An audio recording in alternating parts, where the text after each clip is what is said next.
Hi everybody, this is Diana in LA and Cary in the UK, and we're here to talk about this week's stars. Welcome to our weekly reading where we explore all things astrological. From our two different points of view in two different locations in the world, we bring to you a unique astrological perspective on what is happening right now across the globe. So here we go. Boy, do we have a week. Lots of changes coming. We're really moving into a whole new energy pattern of changes.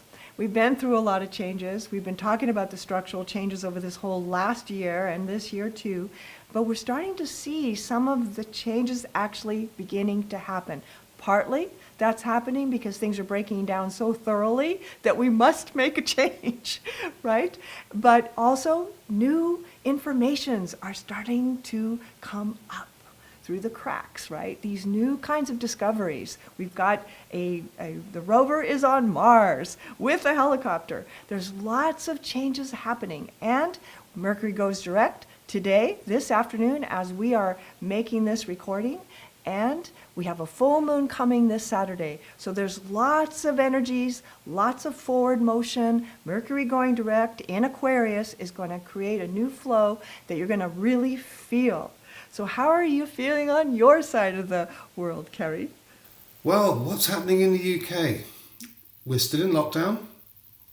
We're still getting lots of information from the government about what could potentially happen. And it appears that on March the 8th, it'll be the beginning of the end of lockdown. And apparently, according to our government, that will be the last lockdown. And again, there's mixed communication. Is it too early? Should we stay on a bit late?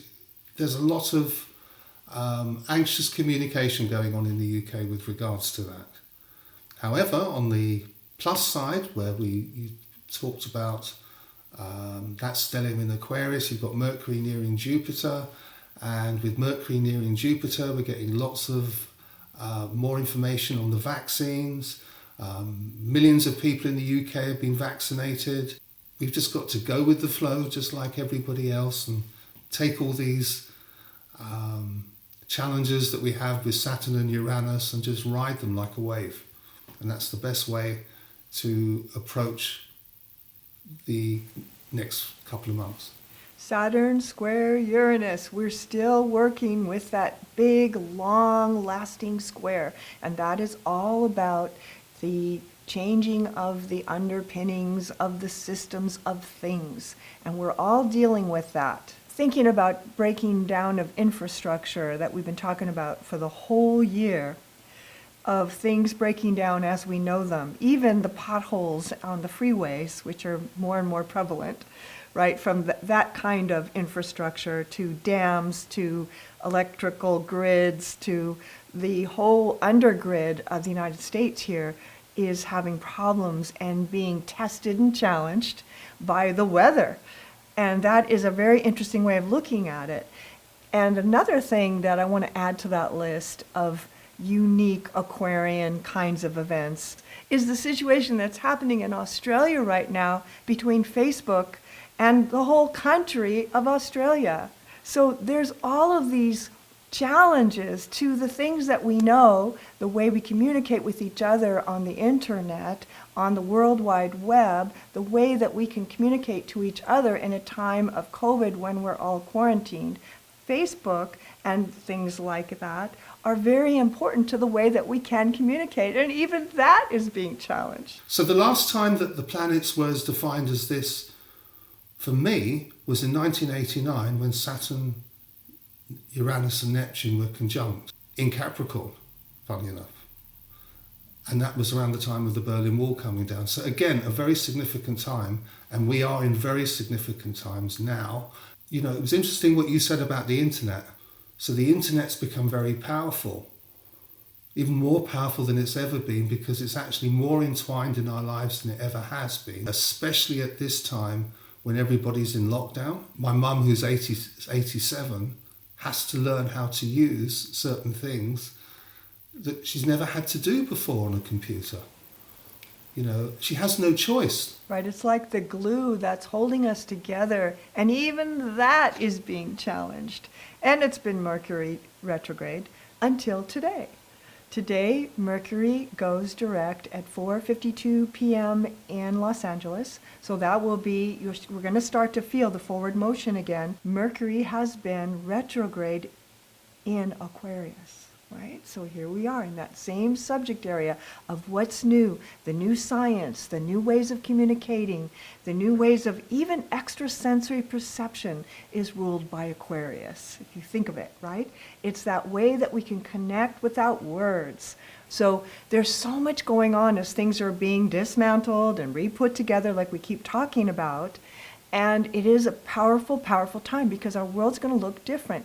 This situation in Texas where people are freezing, it is so cold there that the pipes are bursting and all kinds of things. There's not enough water, there's not enough food, there's no water because their pipes are broken. And that's infrastructure.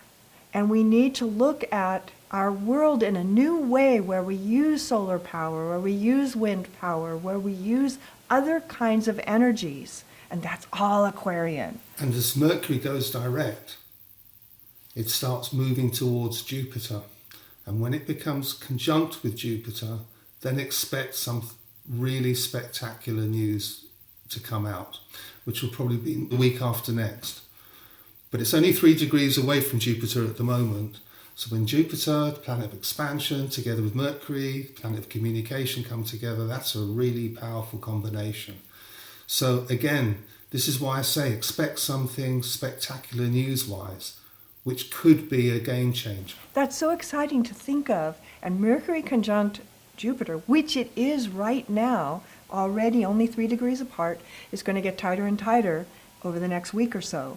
And there's going to be a flurry of news, new ideas, new things, new discoveries. And it's already happening. But there's going to be more and more as it tightens up, the conjunction becomes tighter. And that begins kind of today on Saturday as we give this broadcast because we are now moving into Mercury going direct this afternoon. So that'll be exciting. So hopefully we'll get this piece out quickly, even though Mercury's still retrograde as we are giving this. Perhaps you should leave it for a few hours before we do the editing. Anything can happen on the Mercury retrograde, it normally does. And on another note, the moon, as it's coming into full on Saturday, before that, Wednesday, Thursday, and Friday, will be opposing those stelliums that are in Aquarius and in Pisces. The one in Aquarius is the one that we've been talking about, Saturn and Uranus square. Well, the moon then opposes Saturn, opposes Mercury, opposes Jupiter, and is still squaring Uranus that whole while. So as we enter the latter part of the week again, there should be some increasing tension again as things wind up a bit. The other thing, as an example of this Saturn-Uranus energy, 3 volcanoes have gone off in the last week. Look at that. I haven't looked at the charts of the places where they've gone off, but I'm pretty sure they'll be quite significant. And maybe we should do that next week. That is a Saturn square Uranus type energy. So these kind of things are going to be happening more than usual over the next few months. I just think that with this, the energy of these 2 planets is probably as important as the stellium in Capricorn all of last year, but in another way, because the stellium in Capricorn kind of was the death of something, the death of an old way of living. And the stellium in Aquarius is a new way of looking at things. And boy, look at that. New vaccines, landing a rover on Mars into a crater, and then have a mini helicopter flying around. That's mind-boggling. And it's all happening at this time. If you have your birthday this week, then the next year ahead is going to be a very good year. And on a personal note, I would like to wish my dearest friend a very, very happy birthday on the 25th. So, Howie, Happy birthday. As we come to the end of the week, which will be Saturday, will be the full moon. The full moon will be in Virgo and opposing the sun in Pisces, an exact full moon trining Uranus. So that will also be interesting, meaning new ideas, amazing dreams, inspirations, visions about things. What am I going to do next? What I've been noticing is everyone's endurance for this is fading. Like we're just tired of being tired, There's this really another month of this, another 3 months of this, another year of this. Nobody really knows how long the world will be shut down in the way that it has been and when we can travel again. There's a fatigue, a psychic fatigue.